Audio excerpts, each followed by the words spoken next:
Assalamualaikum warahmatullahi wabarakatuh. Alhamdulillahirabbil alamin wa bihi nasta'in 'ala umuri dunya waddin. Wassalatu wassalamu 'ala asyrofil anbiya'i wal mursalin sayyidina wa maulana Muhammadin wa 'ala alihi wa sahbihi wa sallam ajma'in. Mohon bersabar ibu pada malam hari ini malam Jumat Kudus kawasan kajian tauhid. Selamat pada malam itu dan kita juga yang masih membawa pasangan membahas Ustaz Ikrimah. Assalamualaikum warahmatullahi wabarakatuh. Untuk sahabat dua sahabat. Saat ini kajian tauhid memesankan membuka antara beberapa antar bahasan basmalah. Bismillahirrahmanirrahim. Semoga Allah memberkati Ustaz Ikrimah.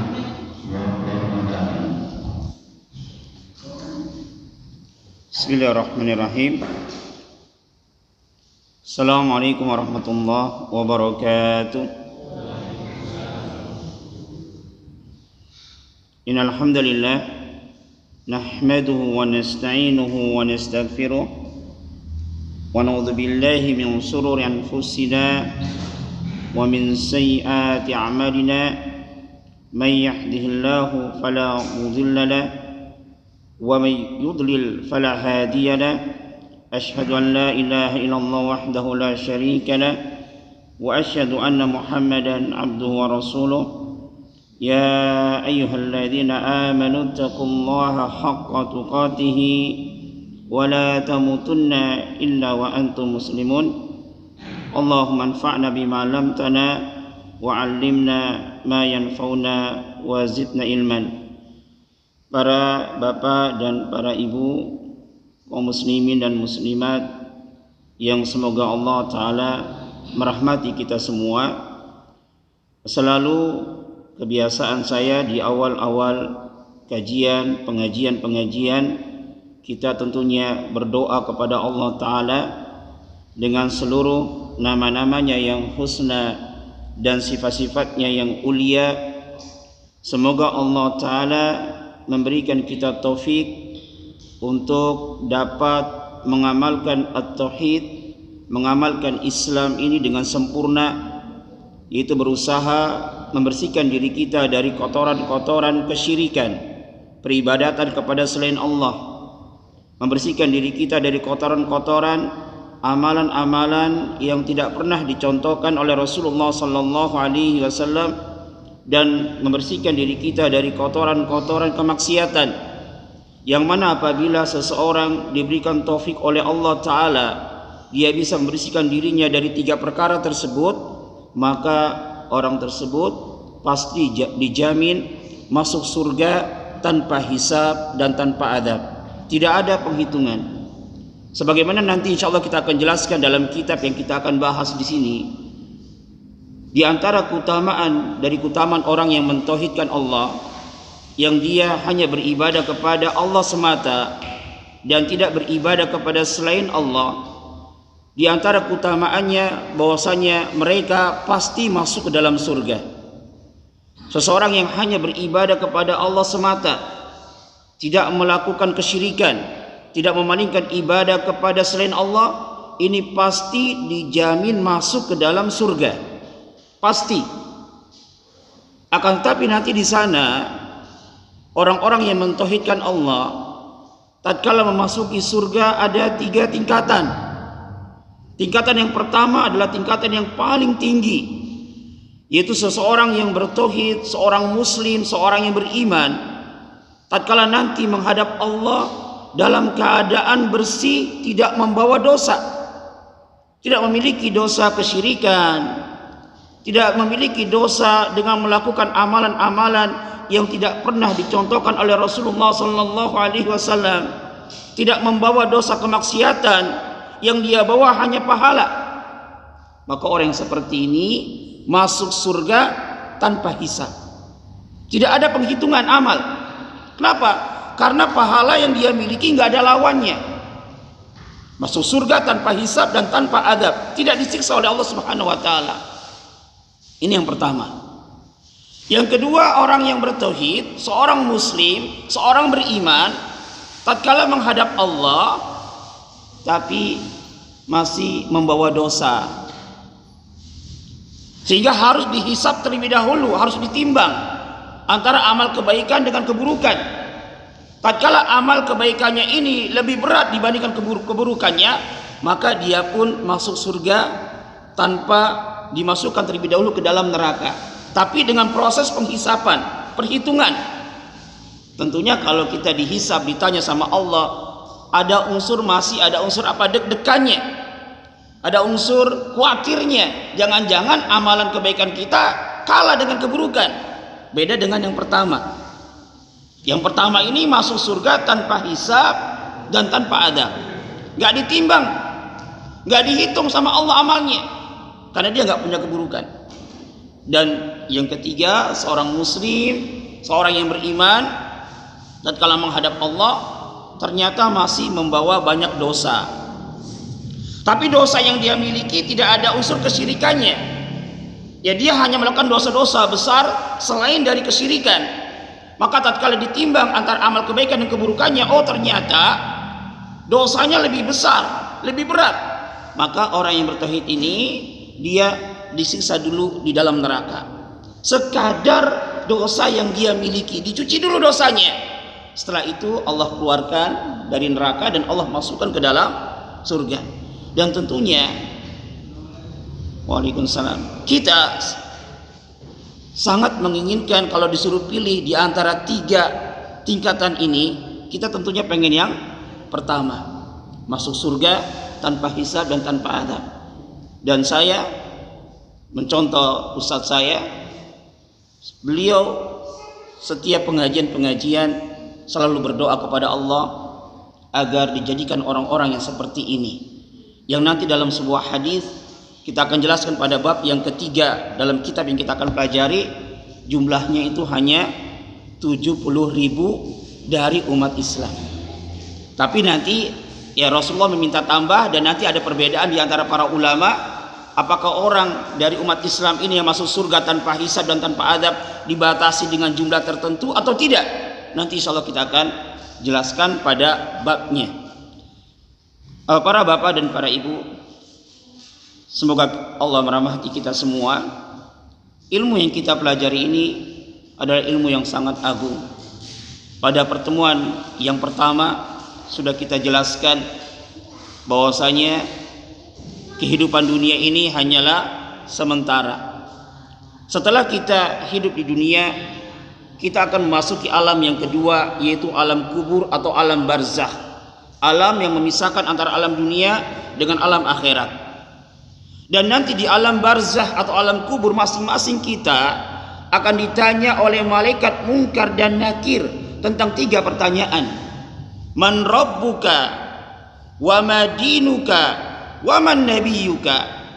Siapakah sesembahanmu? Apa agamamu? Siapakah nabimu? Dan sudah kita jelaskan, yang bisa menjawab 3 pertanyaan ini adalah orang yang beriman. Siapakah orang yang beriman? Orang yang beriman itu orang yang berilmu dan beramal.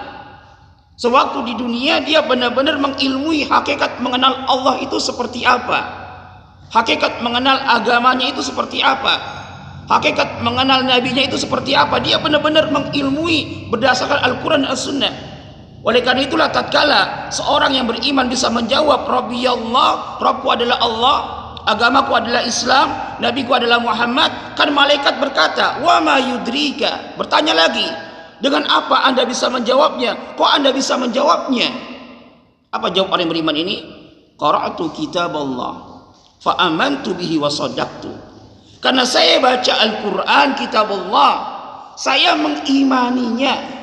Catatan yang besar di sini, mengimaninya itu adalah mengilmui dan beramal.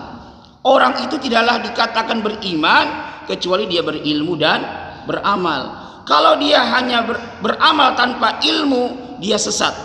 Seperti orang-orang Nasara, dhalun, mereka sesat, dijuluki oleh Allah dhalun. Kenapa? Karena beramal tanpa ilmu.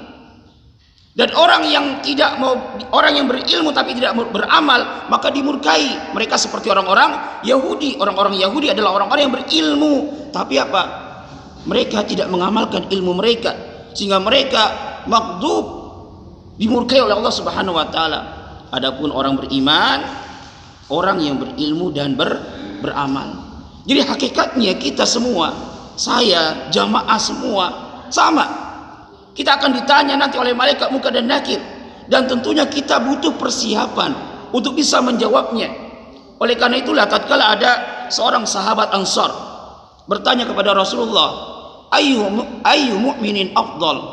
Ya Rasulullah sallallahu alaihi wasallam, siapakah orang mukmin yang paling utama? Maka Rasulullah menjawab, ahsanuhum khuluqan. Orang mukmin yang paling utama adalah orang mukmin yang paling bagus akhlaknya. Akhlak dia kepada Allah bagus, akhlak dia kepada kedua orang tuanya bagus, akhlak dia kepada tetangganya bagus. Inilah orang mukmin yang paling utama. Kemudian sahabat ini bertanya lagi, fa ayyul mu'min aqyas? Lalu siapakah orang mukmin yang paling cerdas? Siapakah orang mukmin yang paling cerdas? Maka Rasulullah menjelaskan, orang mukmin yang paling cerdas adalah orang mukmin yang paling bagus persiapannya untuk menghadapi alam setelah kehidupan ini, menghadapi alam setelah kehidupan. Yang paling bagus persiapannya, dia orang yang cerdas. Kenapa? Dia tidak tertipu dengan gemerlapnya dunia. Orang cerdas ini kan orang gak gampang tertipu. Dia tahu dunia ini hanya sementara, tempat persinggahan. Rasulullah mengibaratkan dunia itu seperti kita hanya menyeberang jalan. Kun fi dunya ka'annaka gharibun aw 'abirus sabil. Jadilah Anda di dunia ini seperti seorang pengembara, seorang musafir. Yang namanya musafir kita cuma lewat aja, bukan tujuan. Aw 'abirus sabil, atau sekedar menyeberang jalan aja sebentar. Ya. Maka orang yang cerdas adalah orang yang dia mempersiapkan bekal untuk alam selanjutnya. Sehingga kita belajar bersama di sini. Saya katakan kita belajar bersama, ya, membahas sebuah kitab yang ditulis oleh seorang ulama yang bernama Syekh Muhammad At-Tamimi, yang membahas tentang Kitabut Tauhid.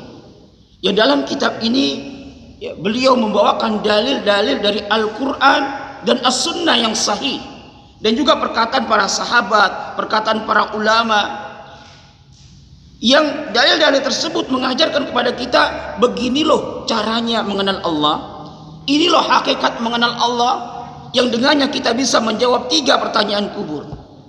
Kitab At-Tauhid ini yang insyaallah kita akan bahas, jumlah babnya sekitar 67 bab. Semuanya terkait masalah At-Tauhid. Insyaallah kita akan jelaskan bab demi bab.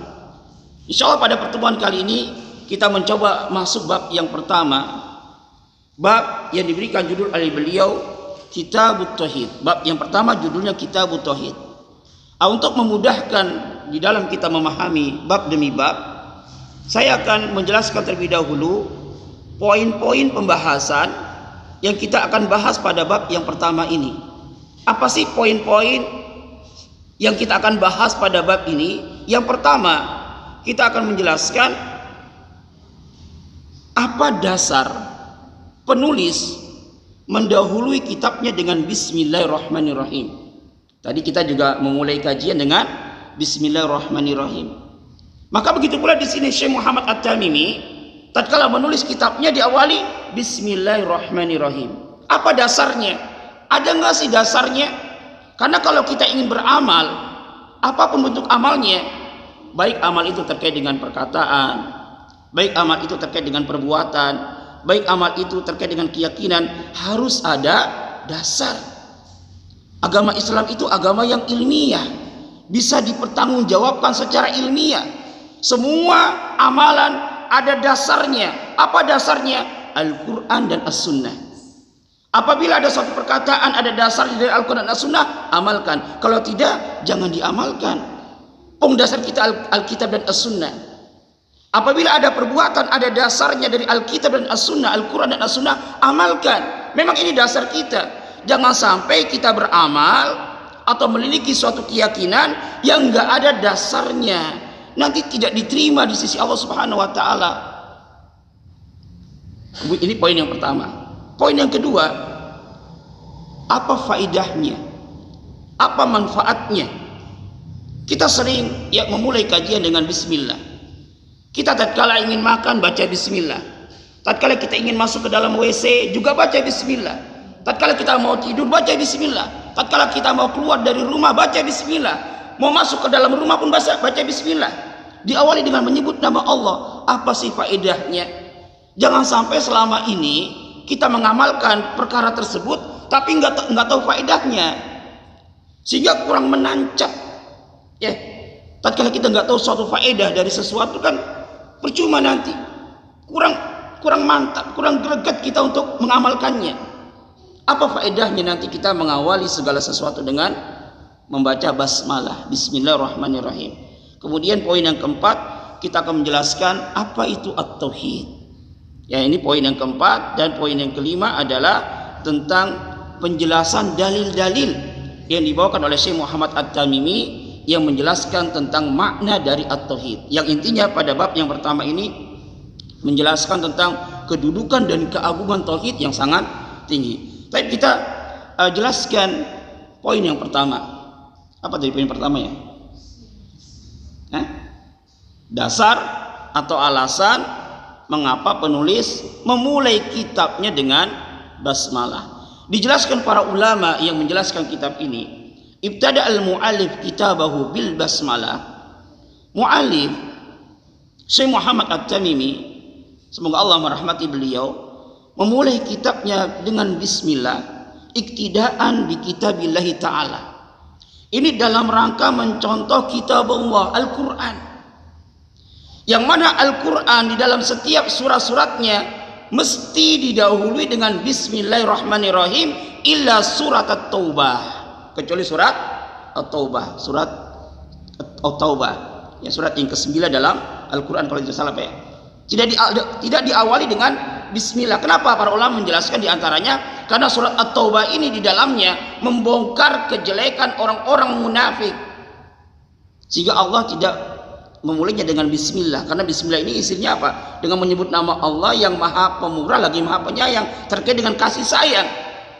Tapi surat At-Taubah karena di situ membongkar kejelekan dari orang-orang munafik, tipu daya mereka, Allah tidak memulainya dengan basmalah. Tapi semua surat selain At-Taubah dimulai dengan basmalah. Ini yang pertama. Jadi beliau mencontoh kitab Allah. Yang kedua, iktidaan bin Nabi sallallahu alaihi wasallam, dalam rangka mencontoh Nabi kita Muhammad sallallahu alaihi wasallam, yang beliau selalu menulis risalah-risalahnya, perjanjian-perjanjiannya dengan basmalah. Dan ada sebuah hadis yang para ulama ini berselisih, apakah hadis ini sahih ataukah dhaif, lemah. Ya, ada ulama yang mensahihkan, ada ulama yang mendhaifkan, tapi secara makna hadis ini maknanya sahih. Adapun secara sanad, jalur periwayatan, siapa yang meriwayatkan ini, ada ulama khilaf, berbeda pendapat. Yaitu hadis yang berbunyi, kullu amrin dibalin la yubda'u fihi bismillahirrahmanirrahim fahuwa abtar. Setiap perkara yang penting yang tidak dimulai dengan bismillah, setiap perkara yang penting, ya, yang baik, maksudnya baik di sini baik menurut syariat, yang tidak dimulai dengan bismillahirrahmanirrahim fahuwa abtar, maka perkara tersebut akan berkurang barokahnya. Ya, hadis ini ada yang mensahihkan, ada yang mendhaifkan.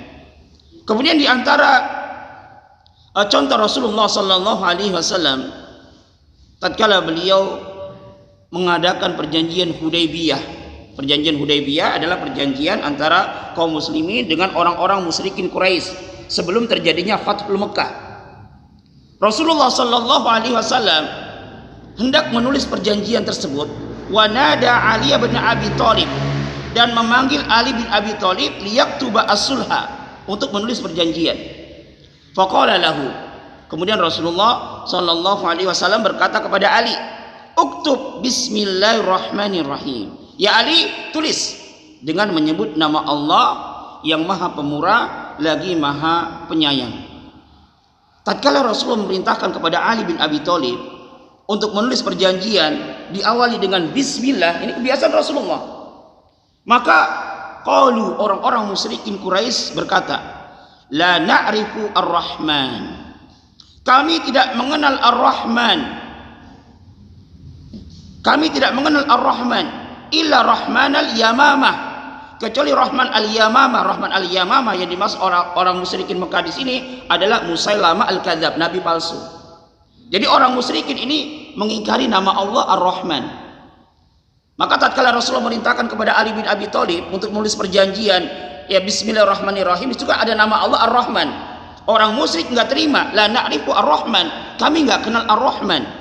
Tapi mereka enggak mengingkari Allah.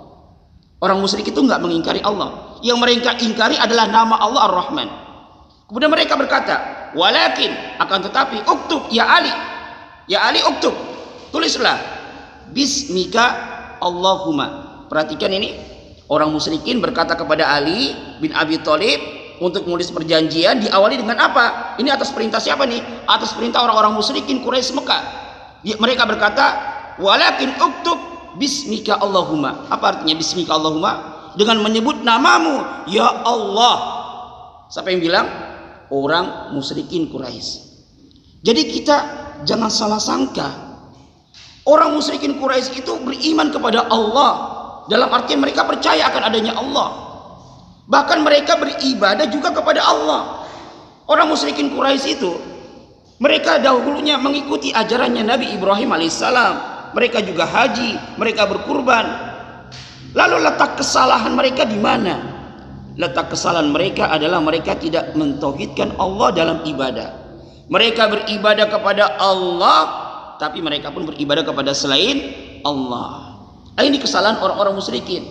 Ya, tidak mentauhidkan Allah. Tidak hanya beribadah kepada Allah, mereka beribadah kepada Allah, mereka pun beribadah kepada selain Allah.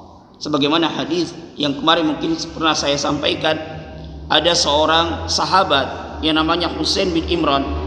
Sebelum beliau masuk Islam ini, beliau pernah mendatangi Rasulullah sebelum masuk Islamnya, yang bernama Husain. Rasulullah bertanya kepada sahabat ini sebelum masuk Islamnya, kam ilahan ta'budu, berapa sesembahan yang kamu sembah? Berapa sesembahan yang kamu sembah? Maka Husain ini berkata, sab'atan, 7, sittatan fil ardi, 6 sesembahan saya sembah, mereka berada di bumi, wa wahidun fis sama, wa wahidan fis sama, dan 1 ada di atas langit. Di atas langit maksudnya siapa? Allah. Ya. Kemudian Rasulullah bertanya lagi, di antara 7 sesembahan yang kamu sembah itu, yang 6 di bumi, yang 1 di langit, yaitu Allah, siapakah yang paling engkau takuti? Siapakah yang paling engkau harapkan di antara 7 sesembahan yang kau sembah? Dia mengatakan alladzi fis sama, sesembahan yang berada di atas langit.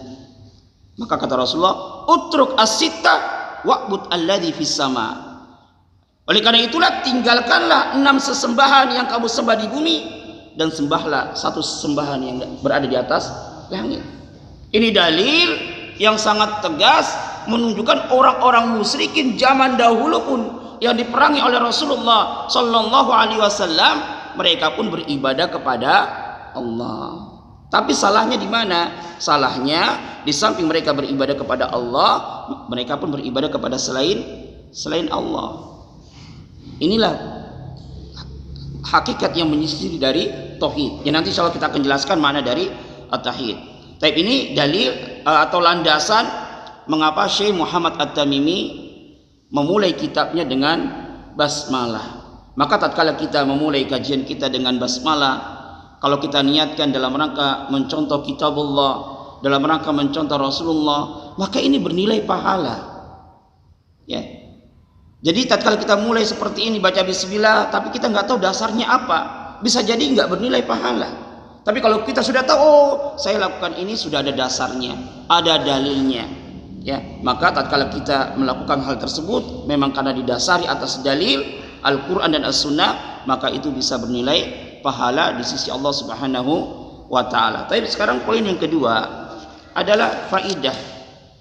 Apa faidah kita memulai segala sesuatu yang baik dengan basmalah? Dijelaskan oleh para ulama, ibtada al-mu'allif kitabahu bil basmalah li faidataini. Penulis memulai kitabnya dengan basmalah, bismillahirrahmanirrahim. Ini ada dua faidah. Yang pertama adalah al-isti'anatu billah, dalam rangka meminta tolong kepada Allah. Dari mana diambil? Kalau kita sedikit bahas tentang bahasa Arab, bismillah, bi alba di sini, ini namanya huruf jar kalau dalam bahasa Arab, ya, huruf jar yang bermakna isti'anah, minta tolong. Ya, meminta tolong. Seperti saya mengatakan misalnya kalau dalam bahasa Arab, qata'tu at-tufah bisikin, saya memotong apel bisikin, dengan pisau. Maksudnya apa? Dengan bantuan pisau. Dan alba pada kalimat bismillah ini lil isti'anah. Bismillah artinya apa? Dengan menyebut nama Allah saya minta tolong dari apa yang kita kerjakan. Baik, ini faedah yang pertama. Yang kedua adalah at-tabarruk bil bada'ati bismillah, dalam rangka bertabaruk, mengharapkan barokah. Tatkala kita melakukan sesuatu, yang pertama kali kita sebut adalah zat yang maha agung, zat yang kita sembah, Allah Subhanahu wa Ta'ala. Ini dalam rangka kita apa? Mencari barokah, ya, meminta kebaikan yang banyak kepada Allah Subhanahu wa Ta'ala. Maka tatkala kita minum misalnya, kita baca bismillahirrahmanirrahim atau bismillah, maka hakikatnya kita mengatakan seperti apa? Ya Allah, tolonglah saya dalam meminum minuman ini, dan berilah saya barokah yang banyak. Tatkala kita mulai kajian, ya, marilah kita mulai kajian kita dengan bismillahirrahmanirrahim, maka hakikatnya kita mengatakan, ya Allah, tolonglah kami di dalam memulai kajian ini, dan berilah kami kebaikan yang banyak. Karena kita manusia ini diciptakan dalam keadaan lemah. Khuliqal insanu dhaifan. Manusia Allah ciptakan dalam keadaan lemah. Kita butuh pertolongan dari Allah. Ibadah-ibadah yang kita lakukan selama ini, aktivitas-aktivitas baik terkait dengan dunia yang kita lakukan selama ini, tidak mungkin kita lakukan kecuali dengan pertolongan dari Allah. Bukan karena kekuatan yang kita miliki, bukan. Kita dapat melangkahkan kaki kita ke masjid sholat berjamaah, ini semata-mata pertolongan dari Allah, bukan karena fisik kita, bukan karena kekuatan kita. Lihat banyak rumah di sekitar sini, tatkala dengar adzan berkumandang, itu susah sekali menggerakkan kakinya ke masjid sholat berjamaah. Kenapa? Belum dapat taufik dari Allah, belum digerakkan, ya, dia belum mendapatkan pertolongan dari Allah. Orang yang sudah sepuh tapi dia kuat melangkahkan kakinya. Kenapa? Semata-mata karena pertolongan dari Allah Subhanahu wa Ta'ala. Jadi kita tidak mungkin melakukan suatu ibadah apapun itu kecuali dengan pertolongan dari Allah, bukan karena kekuatan yang ada pada diri kita. Kalau seperti ini kita camkan dalam hati kita, maka akan terlepas pada diri kita rasa ujub, bangga diri. Apalah saya kalau nggak ditolong sama Allah, nggak mungkin saya bisa sholat berjamaah. Saya kalau nggak ditolong sama Allah, nggak mungkin saya bisa sholat malam.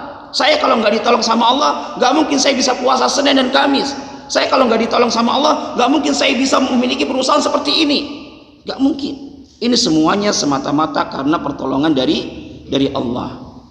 Ya, oleh karena itulah kita memulai segala sesuatunya dengan bismillah. Pertama apa?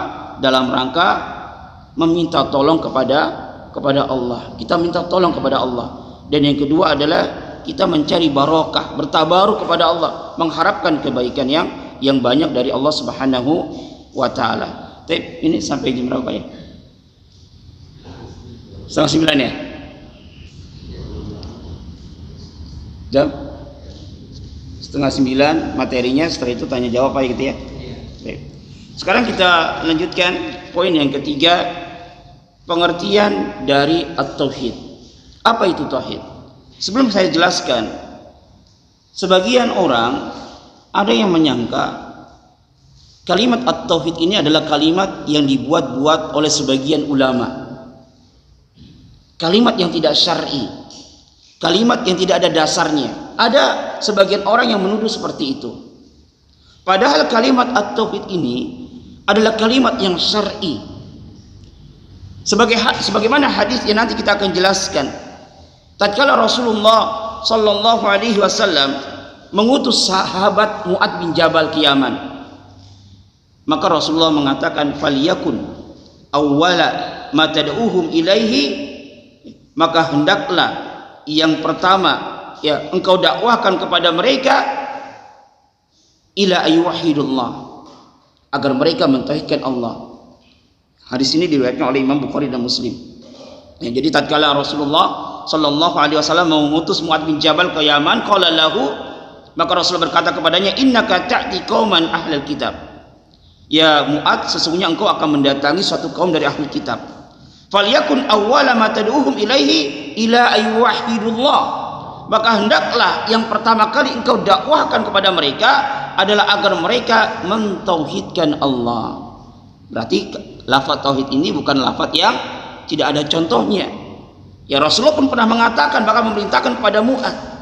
Dan Ibnu Abbas, sahabat yang mulia, tatkala beliau menafsirkan firman Allah Subhanahu wa taala, "Wa ma khalaqtul jinna wal insa illa liya'budun," dan tidaklah aku ciptakan jin dan manusia kecuali agar mereka beribadah kepada aku, ditafsirkan oleh Ibnu Abbas. Kita bisa lihat tafsir Ibnu Katsir ya, membawakan perkataan Ibnu Abbas, illa liwahidun, illa liya'budun, maknanya adalah illa liwahiduni, itu agar mereka mentauhidkan aku dalam ibadah.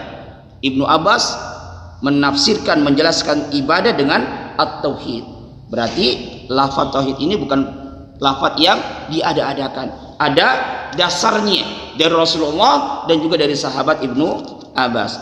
At-tauhid maknanya kalau ditinjau dari sisi bahasa, diambil dari fiil. Kalau kita belajar sedikit bahasa Arab ya, wahada yuwahidu tauhidan. Wahada, wahid, satu ya. Wahada yuwahidu tauhidan, yakni maknanya adalah idza ja'alahu wahidan, jika kita menjadikan sesuatu menjadi satu. Jadi tauhid itu secara bahasa adalah jika kita menjadikan sesuatu menjadi satu. Kalau misalnya kita katakan khammasa yukhammisu takhmisan, khamsa itu berapa? 5. Berarti artinya apa? Menjadikan sesuatu menjadi 5. Ini secara bahasa. Jadi secara bahasa tauhid adalah menjadikan sesuatu menjadi satu, karena diambil dari kata wahada, wahid, satu. Kemudian para ulama menjelaskan, tidaklah mungkin seseorang itu dikatakan telah menjadikan sesuatu menjadi satu kecuali terkumpul dua perkara. Jadi para ulama menjelaskan, tidaklah mungkin seseorang itu dikatakan telah menjadikan sesuatu menjadi satu kecuali terpenuhi dua perkara. Yang pertama peniadaan, ditiadakan. Kemudian yang kedua penetapan, ditiadakan kemudian ditetapkan. Misal saya ingin mengabarkan bahwasanya yang keluar dari masjid ini hanya Muhammad. Misal saya mengatakan Muhammad telah keluar dari masjid, titik, sudah. Muhammad telah keluar dari masjid. Apakah dari perkataan saya ini sudah menunjukkan yang keluar dari masjid hanya Muhammad? Belum tentu. Bisa jadi yang lainnya juga keluar, tapi saya nggak kabarkan. Karena saya hanya mengatakan Muhammad keluar dari masjid. Ada kemungkinan selain Muhammad juga keluar, tapi saya nggak sebutkan. Tapi kalau saya meniadakan, tidak ada yang keluar dari masjid kecuali Muhammad. Tidak ada yang keluar dari masjid kecuali Muhammad. Tidak ada, ini peniadaan. kecuali penetapan. Berarti yang keluar dari masjid siapa? Hanya Muhammad. Berarti saya telah menjadikan Muhammad perkataan saya telah menjadikan Muhammad satu-satunya orang yang keluar dari masjid. Karena ada unsur apa? Peniadaan dan penetapan. Oleh karena itulah kalimat la ilaha illallah dinamakan dengan kalimat at-tauhid. Ya, kalimat tahlil adalah kalimat tauhid. Kenapa? Karena di dalamnya ada peniadaan dan ada penetapan. La ilaha illallah. Tidak ada sesembahan yang berhak disembah illallah kecuali Allah. Oleh karena itulah baru kita tahu tadi kenapa orang-orang musyrikin tidak dikatakan orang yang bertauhid seperti sahabat Imran sebelum masuk Islamnya. Kenapa? Karena dia menetapkan Allah sesembahan. Ya, saya tetapkan sesembahan. Saya punya sesembahan 7. Yang 6 di bumi, yang 1 di langit. Dia tetapkan. Tapi dia tidak menolak yang 6. Oleh karena itulah dia belum dikatakan orang yang bertauhid. Sama dengan orang-orang musyrikin. Ya, tatkala mereka beribadah kepada Allah, kenapa tidak dikatakan orang yang bertauhid? Karena mereka tidak menolak yang lainnya. Mereka menetapkan Allah sesembahan, ya Allah sesembahan saya. Tapi Lata juga sesembahan saya, Uzza juga sesembahan saya, Manat juga sesembahan saya, Hubal juga sesembahan saya. Tidak ada unsur peniadaan. Mereka hanya menetapkan Allah sesembahan, tapi tidak meniadakan yang lainnya. Maka mereka tidaklah dikatakan orang yang ber-tauhid. Tauhid itu adalah menjadikan sesuatu menjadi satu. Dan tidaklah kita menjadikan sesuatu menjadi satu kecuali terkumpul 2 perkara. Peniadaan, kita tiadakan semua sesembahan-sesembahan, kemudian kita tetapkan sesembahan yang berhak kita sembah adalah Allah semata. Ya, ini tauhid secara bahasa. Adapun tauhid secara istilah, sebagaimana yang dijelaskan oleh para ulama adalah mentauhidkan Allah, mengesahkan Allah, menjadikan Allah sebagai satu-satunya zat yang memiliki sifat rububiyah, zat yang memiliki sifat uluhiyah, zat yang memiliki sifat al-asma wa sifat. Dari pengertian ini para ulama membagi tauhid terbagi menjadi 3 berdasarkan dalil-dalil yang ada, berdasarkan penelitian. Ya, karena ada sebagian orang yang menyangka pembagian tauhid yang 3 ini nggak ada contohnya, nggak ada dalilnya. Rasulullah nggak pernah bersabda tauhid itu terbagi menjadi 3. Memang kalau dalil secara nyata, secara plek nggak ada. Tapi istinbat para ulama berdasarkan dalil-dalil yang ada. Seperti ulama-ulama fikih misalnya menjelaskan bahwasanya sholat itu punya rukun. Sholat itu ada syarat-syarat sholat, ada rukun-rukun sholat. Al-Fatihah adalah rukun sholat. Pernah nggak Rasulullah mengatakan innal fatihata ruknun min sholat? Sesungguhnya Fatihah itu adalah rukun dari sholat. Pernah nggak Rasulullah bersabda seperti ini? Tidak pernah. Kita nggak pernah dapatkan di hadis riwayat siapa, di dalam kitab apa. Tapi kok bisa para ulama mengatakan bahwasanya Al-Fatihah adalah rukun dari salat? Dari mana? Dari dalil, dari hadis. La salata liman lam yaqra Al-Fatihah. Kama qala Rasulullah. Tidak ada salat bagi orang yang tidak baca Al-Fatihah. Oh, berarti berdasarkan hadis ini salat itu adalah merupakan rukun dari Al-Fatihah adalah rukun dari salat. Ya. Jadi saya jelaskan karena ada sebagian dari kaum muslimin yang menganggap pembagian tauhid yang 3 ini suatu perkara yang tidak dicontohkan oleh Rasulullah. Ya, padahal ya para ulama menjelaskan berdasarkan dalil-dalil yang ada, seperti para ulama fikih menjelaskan bahwasanya salat itu ada rukunnya, ada syarat-syarat sahnya salat, ada rukun-rukun salat dan yang semisalnya. Jadi at-tauhid berdasarkan dalil-dalil yang ada, nanti kita akan sampaikan dalilnya, terbagi menjadi 3. Yang seseorang itu tidaklah dikatakan mentauhidkan Allah kecuali dia mentauhidkan 3-tiganya ini. Yang pertama apa? Yang pertama adalah tauhidur rububiyah. Apa sih pengertian dari tauhid rububiyah? Tauhid rububiyah adalah ifradullahi ta'ala bi af'alihi, yaitu kita menunggalkan Allah di dalam perbuatan-perbuatannya, seperti mencipta, memberikan rizki, menghidupkan, mematikan, mengatur alam semesta ini, menurunkan hujan. Ini terkait dengan perbuatan-perbuatan Allah. Kalau kita meyakini tidak ada yang mencipta alam semesta ini kecuali Allah, Tidak ada yang mengatur alam semesta ini kecuali Allah. Tidak ada yang menguasai alam semesta ini kecuali Allah. Tidak ada yang dapat memberi rezeki pada alam semesta ini kecuali Allah Subhanahu wa taala.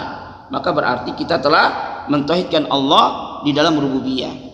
Dalilnya banyak, di antaranya dalil yang kita hafal semua dalam surah Al-Fatihah. Al-Fatihah ini kenapa dinamakan dengan Ummul Kitab, induknya dari Alkitab, Al-Quran? Karena dalam surah Al-Fatihah ini mencakup 3 tauhid yang kita jelaskan ini, ya. Tauhid rububiyah dalilnya adalah surat Al-Fatihah ayat 2. Alhamdulillahi Rabbil Alamin. Segala puji hanyalah milik Allah, Rabb semesta alam. Rabb ditafsirkan oleh para ulama, Rabb adalah pencipta, penguasa, pengatur. Ini menunjukkan apa? Dalil rububiyah bagi Allah Subhanahu wa taala. Dan juga firman Allah yang lainnya, wa ma khalaqtul jinna wal insa illa liya'budun.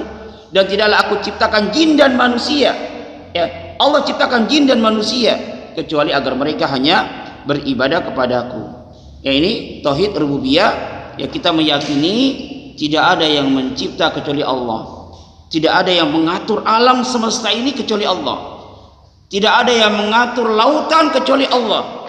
Oleh karena itulah kalau ada seseorang meyakini, oh, pantai selatan yang mengatur Nyai Roro Kidul, misal, berarti dia belum mentauhidkan Allah dalam rububiyah. Yang mengatur alam semesta ini adalah Allah Subhanahu wa taala. Ada sebagian firqah yang sesat yang mengatakan bahwasanya alam semesta ini diatur oleh 4 wali kutub. Orang yang seperti ini berarti tidak mentauhidkan Allah dalam rububiyah. Dia tidak menunggalkan Allah, semuanya yang mengatur Allah. Yang menurunkan hujan adalah Allah, yang memerintahkan hujan adalah Allah. Kita sering, mungkin kita pernah dengar atau pernah nonton iklan chat kalau tidak salah, ya, yang tatkala dia mau ngechat tiba-tiba mendung, dia telepon pawang hujan, Pak, chat apa itu, Pak? Ya. Dia minta untuk menahan hujan, menurunkan hujan, menahan hujan. Ini adalah hak Allah Subhanahu wa taala. Kalau tatkala kita lihat kenyataannya seperti itu, berarti banyak dari kaum muslimin yang tidak memahami tauhid rububiyah. Jadi kita harus meyakini bahwasanya yang menciptakan Allah, yang mengatur alam semesta adalah Allah, yang menurunkan hujan adalah Allah, yang memberikan rizki adalah Allah Subhanahu wa taala. Ini tauhid yang pertama yang harus kita yakini. Tapi ternyata tauhid rububiyah ini pun diyakini oleh orang-orang musyrikin zaman dahulu. Sehingga kalau seseorang hanya menetapkan tauhid rububiyah bagi Allah, belum dikatakan dia bertauhid, belum. Jadi orang itu dikatakan bertauhid jika mentauhidkan semuanya. Kalau hanya salah satunya, belum dikatakan orang yang bertauhid. Sebagaimana orang-orang musyrikin yang diperangi oleh Rasulullah, mereka pun ternyata mengimani, meyakini bahwasanya yang menciptakan alam semesta adalah Allah. Allah Ta'ala berfirman, wala in sa'altahum man khalaqas samawati wal arda la yakulanna Allah. Wala in sa'altahum, dan jika engkau bertanya ya Muhammad sallallahu alaihi wasallam kepada mereka, yaitu orang-orang musyrikin, man khalaqas samawati wal ard, siapakah yang telah menciptakan langit dan bumi, la yakulanna Allah, niscaya mereka akan mengatakan Allah. Orang musyrikin juga yakin yang menciptakan adalah Allah. Dan juga firman Allah dalam surat Yunus ayat 31 sampai 32, Allah Ta'ala berkata, Qul may yarzuqukum minas sama'i wal ardi amma yamliku sam'a wal absar wa may yukhrijul hayya minal maiti wa yukhrijul maita minal hayyi wa may yudabbirul amra fasayaquluna Allah wa qul afala tattaqun. Katakanlah ya Muhammad kepada mereka, siapakah yang memberikan kalian rezeki dari atas langit dan bumi? Siapakah yang memiliki pendengaran dan penglihatan? Siapakah yang mengeluarkan yang hidup dari yang mati dan yang mengeluarkan yang mati dari yang hidup? Wa may yudabbirul amra, dan siapakah yang mengatur semua perkara? Fasayaquluna Allah, maka niscaya mereka akan berkata Allah. Ya, faqul afala tattaqun. Lalu kenapa kalian tidak bertakwa kepada Allah? Kenapa kalian tidak beribadah hanya kepada Allah semata? Jadi keyakinan kita terkait dengan tauhid rububiyah bagi Allah belumlah memasukkan kita ke dalam Islam yang murni. Kita harus mentauhidkan Allah pula di dalam tauhid yang kedua, yaitu tauhid uluhiyah, yang insyaallah kita akan jelaskan pada pertemuan yang akan datang. Mungkin ini yang bisa saya sampaikan sebelum kita tutup.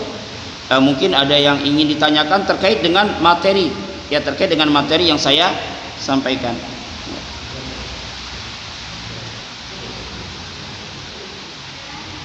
Enggak, Bu? Ada yang tanya, Mas? Ada yang bertanya?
Bismillahirrahmanirrahim. Untuk pertanyaan yang pertama, sebenarnya ini pertanyaan masalah fikih, Bu, ya. Ada yang ngajar fikih nggak? Belum ada, ya. Jadi terkait dengan bacaan imam di dalam surah Al-Fatihah itu, Rasulullah terkadang basmalahnya dikeraskan, tapi terkadang basmalahnya disirkan. Tetap baca bismillah tapi dipelankan, Bu. Jadi boleh kita jahorkan, kita baca keras juga boleh. Kita bukannya tidak dibaca tapi pelan. Dan Rasulullah seringnya membacanya pelan, Bu. Seringnya seperti itu, tapi tetap dibaca. Gak boleh nggak dibaca. Karena ada ulama yang berpendapat basmalah ini adalah bagian dari surah Al-Fatihah.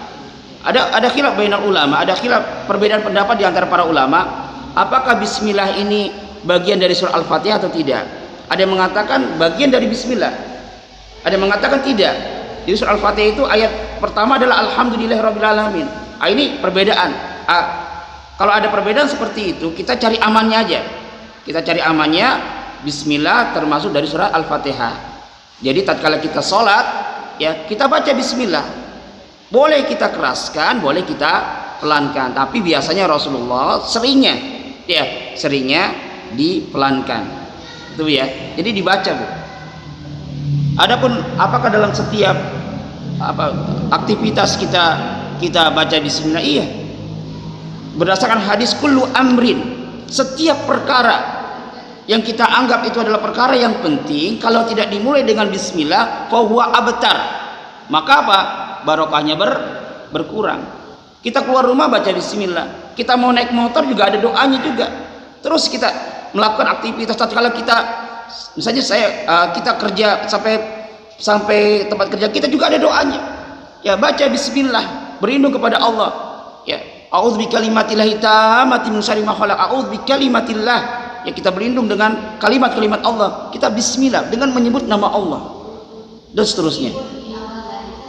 Iya, meskipun di awal hari itu kan kita pas keluar rumah, kita keluar rumah baca bismillah, tawakkaltu 'alallah ila akhir. Kemudian kita mau melakukan aktivitas yang lainnya, kita pas kerja mau ngetik bismillah, nggak masalah. Ya, disunahkan yang seperti itu. Mungkin, Bu, ada yang lain? Ada yang lain? Bapak?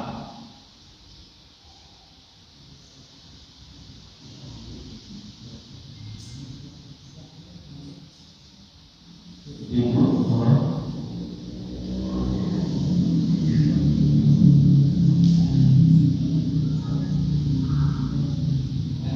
Gini, Pak.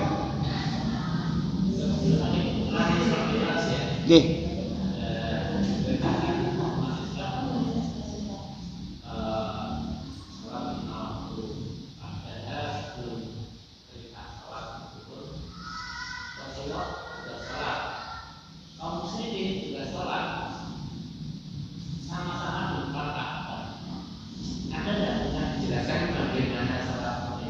Allah alam, saya nggak tahu Pak, nggak paham, nggak ngerti saya.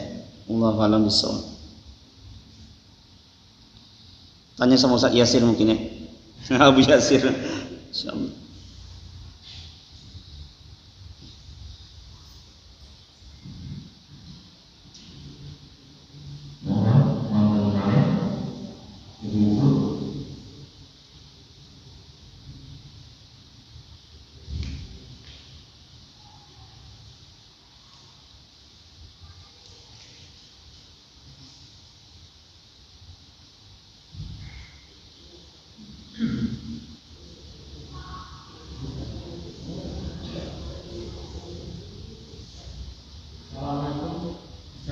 Assalamualaikum.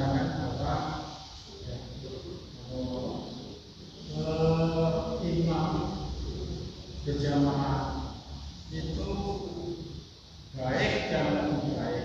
Itu lebih baiknya surat-surat yang panjang atau yang pendek. Lihat kondisi Jamaah nggih. itu pendek baik, tapi lebih baik panjang atau pendek.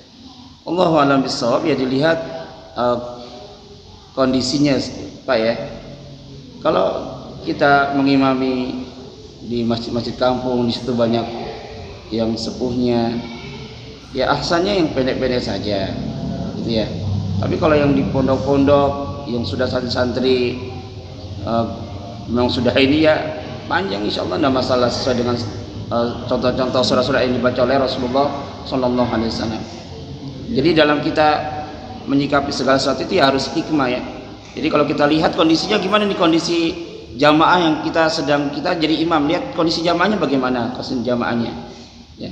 Kalau jamaahnya sudah sepuh-sepuh dan memang biasanya surat-surat pendek, nah masalah kita baca surat-surat yang pendek. Karena pernah Mu'adz bin Jabal itu tatkala menyolat sholat Isya, kalau salah dia bersama Rasulullah, kemudian setelah itu dia pulang mengimami kaumnya, itu sholatnya lama sekali, sampai ada makmumnya yang akhirnya keluar dari jamaah karena saking lamanya. Yang ditegur siapa yang ditegur? Yang ditegur sahabat ini. Apakah engkau ingin menimbulkan fitnah? Itu ya kata Rasulullah Sallallahu Alaihi Wasallam. Jadi kita lihat situasi dan kondisi dari jamaah kita. Ya, atau mungkin kalau sekali-sekali panjang ya enggak masalah mungkin ya. Gitu ya. Tapi kalau terus panjang, jadi jamaahnya malah nggak khusyuk kan repot juga. Yang penting kan kekhusyuan dalam sholat. Itu memang waktu surat panjang. Itu kalau lebih dari 20 ayat itu memang jamaah itu fokusnya ada hilang. Artinya ada hilang. Akhirnya kok panjang gitu maksudnya. Itu kan berarti kan fokusnya menutup. Jadi lebih banyak yang pendek. Gini ya, dilihat ininya kondisi jamaah. Mungkin agak tua, Oke. kecil, Gini.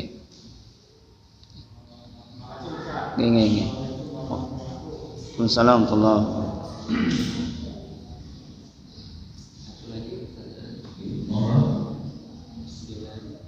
Yang saya tanyakan itu, ketika di zaman sekarang itu banyak yang meyakini minuman itu diisi dengan biomin. Biomin itu seperti apa ya? Seperti batu apa ya Pak? Pernah dengar nggak biomin? Atau kalung biomin itu untuk melancarkan peredaran darah. Dia seperti magnet juga. Itu kita ketika minumnya membaca basmalah, tapi kita keyakinannya dengan biomin ini. Yang saya tanyakan, terjerumuskah kita ke dalam kesyirikan? Sebenarnya ini nanti ada pembahasan tersendiri dalam kitab At-Tauhid di bab yang ke-7 tatkala kita membahas masalah jimat. Ya, tatkala kita membahas jimat. Mungkin karena ditanya kita sedikit jelaskan. Setiap kita pasti tidak lepas dari mengambil suatu sebab. Pasti. Kita lapar, ingin kenyang, ya ambil sebab makan. Kita sakit, ingin sembuh, ya kita harus ambil sebab minum obat dan seterusnya. Ya selama 24 jam pasti kita nggak lepas dari mengambil sebab. Kita capek, ngantuk, pengen segar bugar, ngambil sebab apa? Tidur dan seterusnya. Dan kita di dalam mengambil sebab itu dijelaskan oleh para ulama harus terbukti atau harus terpenuhi 3 syarat. Ya, tatkala kita mengambil sebab harus terpenuhi 3 syarat. Yang pertama, sebab yang kita ambil harus terbukti secara syar'i maupun qadari. Maksudnya apa? Maksudnya sebab ini ada nggak dalilnya dari Al-Quran dan As-Sunnah bahwa sebab ini menimbulkan suatu akibat A. Ini kita sakit, pusing misalnya, kemudian kita minum obat herbal, minum madu, atau kita minum air zam-zam, baca bismillah, berdoa, ya Allah sembuhkanlah saya dengan perantara air zam-zam ini. Boleh tidak? Boleh. Kenapa? Karena ada dalilnya, terbukti secara syar'i. Rasul pernah bersabda, ma'u zam-zam lima suribalahu. Air zam-zam itu khasiatnya sesuai dengan niat orang yang minum. Ini Rasulullah bersabda. Bahkan dikisahkan Imam Asy-Syafi'i, mazhab kita di sini Imam Syafi'i, ya beliau mengamalkan hadis tersebut dan beliau punya 3 doa. Tatkala minum air zam-zam, berdoa kepada Allah dengan perantara air zam-zam ini. Ya. 2 doa saya sudah terkabulkan. Yang pertama, kalau tidak salah diberikan kecerdasan. Yang kedua, ya beliau berdoa agar panahnya itu tidak melesat. Ya beliau tatkala mana tepat sasaran. Dan yang ketiga, semoga saja Allah kabulkan. Itu saya berdoa ya agar saya dimasukkan ke dalam surga. Maka boleh. Yang atau terbukti secara qadari. Qadari itu penelitian ilmiah, bisa dipertanggungjawabkan oleh ahlinya. Kita pusing, nggak biasa minum nggak biasa minum herbal, tapi kita minum Bodrex. Ada nggak dalilnya? Rasulullah bersabda nggak? Inna Bodrex misalnya, enggak ya? Sesungguhnya Bodrex adalah obat untuk pusing. Mana dalilnya? Nggak ada. Tapi boleh nggak? Boleh. Kenapa? Terbukti secara qadari, penelitian ilmiah, bisa dipertanggungjawabkan oleh para dokter, ya Pak ya. Ya, ada zat-zat ini dan itu, maka silakan. Kenapa pakai jimat nggak boleh? Karena tidak terbukti secara syar'i maupun qadari, nggak ada dalilnya. Orang pakai mobil dipasang tasbih, kenapa? Ini buat biar mobilnya nggak kecelakaan. Baik, Anda ngambil sebab, ya, yang berakibat mobilnya nggak kecelakaan, ngambil sebab digantungkan tasbih di mobilnya. Terbukti nggak secara syar'i? Datangkan dalilnya. Satu saja dari Al-Quran ataupun As-Sunnah. Riwayat ayat berapa, ya, juz keberapa, dan tafsirannya dari mana? Kalau kitab Sunnah di kitab mana? Riwayat siapa? Oh nggak ada. Oh kalau gitu mungkin nggak terbukti secara qadari penelitian. Kalau mobil ada tasbihnya, pasti nggak kecelakaan. Kalau saya yakin kalau seandainya tasbih itu benar-benar terbukti secara qadari, mungkin yang pertama kali produksi tasbih orang Jepang yang bikin mobil. Ya. Mobil anti tabrakan. Kenapa? Ada tasbihnya. Laris. Nyatanya enggak. Berarti enggak terbukti secara qadari. Sekarang yang seperti itu tanya Pak Dokter, terbukti enggak Pak? Secara qadari Pak. Yang ditanyakan Pak Ahmad ini.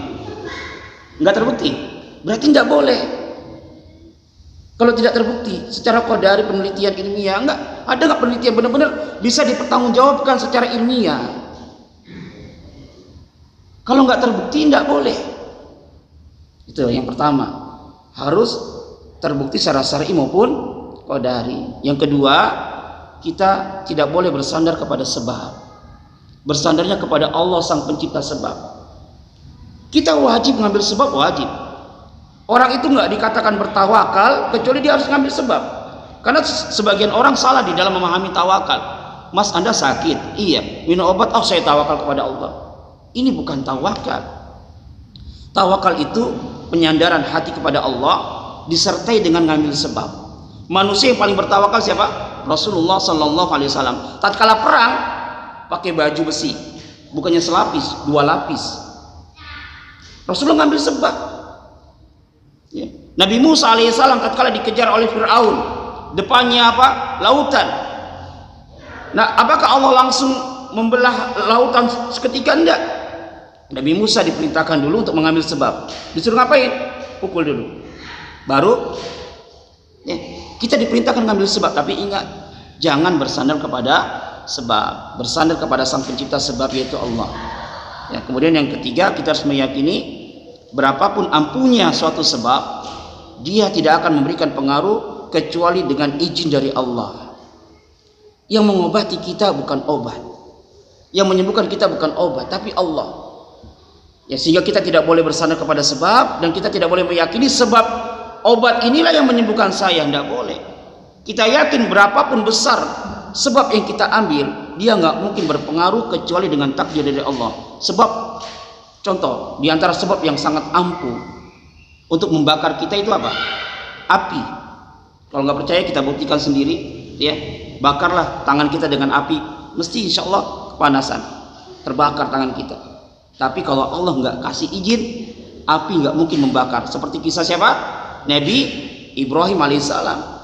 Yaitu kaumnya sudah ingin bunuh Nabi Ibrahim, dikumpulkan kayu yang sangat banyak, sudah dibakar sampai Ibrahim itu dilontarkan pakai alat. Tapi Allah mengatakan, ya api kuni bardan wa salaman li Ibrahim. Wahai api, jadilah dingin dan berilah keselamatan kepada Nabi Ibrahim. Nggak berpengaruh. Itu Pak ya. Terkait dengan materi Pak ya. Terkait dengan materi. Oh iya, pengalaman seorang nabi itu ada yang Allahumma sholli ala Muhammad wa ala ali Muhammad, ada yang Allahumma sholli ala Sayyidina Muhammad wa ala ali Sayyidina Muhammad. Itu yang benar yang mana? Saya nggak tahu Pak, yang benar yang mana. Tapi nanti saya cari, atau nanti cari sama Ustadz, yang tanya sama Ustadz Abu Yasir ya. Allahu a'lam bishawab.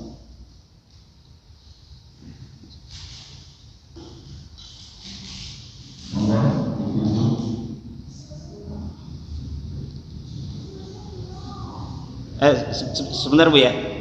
Jadi nanti kalau saya memang tidak tahu, saya bilang tidak tahu, tidak masalah Pak ya. Karena Imam Malik juga, dan itu bukan suatu perkara yang aib ya. Jadi Imam Malik itu pernah ditanya 40 soal. Imam Malik 40 soal, yang beliau jawab adalah 3 soal saja, dan sisanya mengatakan Allahu a'lam. Yang bertanya marah, ya Imam, saya datang jauh-jauh ya, membawa 40 pertanyaan, kok Anda mengatakan saya nggak tahu? Maka kita Imam Malik, pulanglah Anda, bilang, katakan kepada mereka bahwa saya Imam Malik tidak tahu ya. Jadi perkataan Allahu a'lam itu adalah nisful ilmi, setengah dari ilmu. Jadi kalau kita tidak tahu sesuatu, kita ditanya, kita nggak tahu, maka jangan memaksakan untuk menjawab. Bilang saja tidak tahu, itu bukan suatu perkara yang aib. Jadi kalau saya nggak bisa jawab, saya bilang saya nggak tahu Bu ya. Mungkin ada yang bertanya. Terima kasih. Saya kalau mendengar ini di teman-teman itu sering mengucapkan kalau rezeki kelompok itu rezeki anak soleh itu. Nah, saya pernah dengar dalam satu kajian bahwa mengucapkan seperti itu tuh tidak pas secara tauhidnya. Apakah bisa dijelaskan Ustaz? Rezeki yang soleh itu pasnya kita ucapkan. Dapat rezeki itu kan? Oh, ini rezeki dari rezeki anak soleh. Jadi bismillah, rezeki itu memang hakikatnya kan berasal dari Allah Subhanahu wa taala. Semua rezeki adalah rizqun minallah. Dan rezeki ini terbagi menjadi 2. Rezeki yang terkait dengan badan kita untuk kelangsungan hidup kita di dunia, makan, minum dan yang semisalnya. Kemudian yang kedua adalah rezeki yang terkait dengan agama kita, ilmu, iman, Dan yang rezeki yang paling utama adalah tatkala Allah Subhanahu wa taala memberikan kita rezeki yang terkait dengan agama kita. Adapun wallahu alam perkataan seseorang tatkala dikasih ini rezekinya anak soleh, itu Ustadz yang tidak membolehkan alasannya apa Bu ya? Jadi kalau tidak salah itu ini kayak itu sebagai kayak peraturannya gitu. Jadi saya nggak tahu ya. Kecuali saya tahu alasannya kenapa tidak bolehnya kenapa. Kalau saya wallahu alam itu boleh atau tidak saya nggak tahu. Boleh atau tidaknya. Kecuali kalau Ustadznya itu menyampaikan satu alasan yang mungkin bisa diterima, ya kita terima. Ya. Wallahu alam bishawab.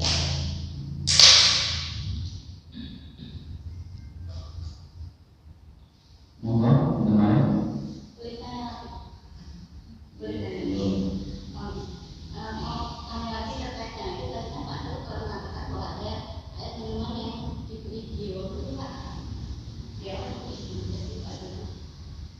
Gimana?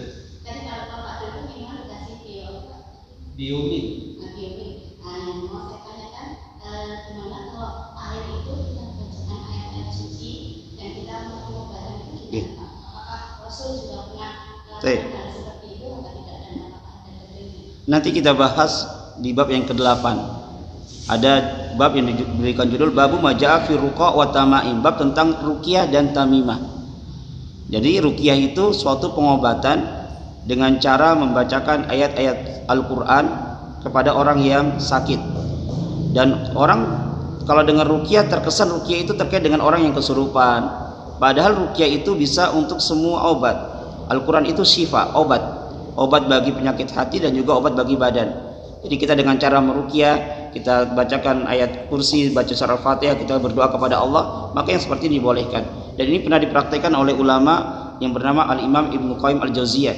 Jadi kalau beliau haji atau umrah, beliau sakit, beliau cari dokter nggak ketemu, akhirnya beliau meruqyah diri sendiri, dibacakan, ambil segelas air, ya dibacakan surah Al-Fatihah, kemudian berdoa kepada Allah. Maka yang seperti ini termasuk dari yang syar'i, terbukti secara syar'i, ruqyah boleh.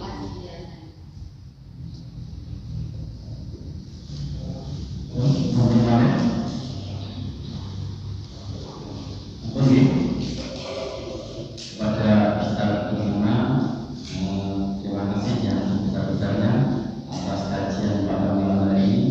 Semoga bisa menjadi wawasan kita semua dan menjadi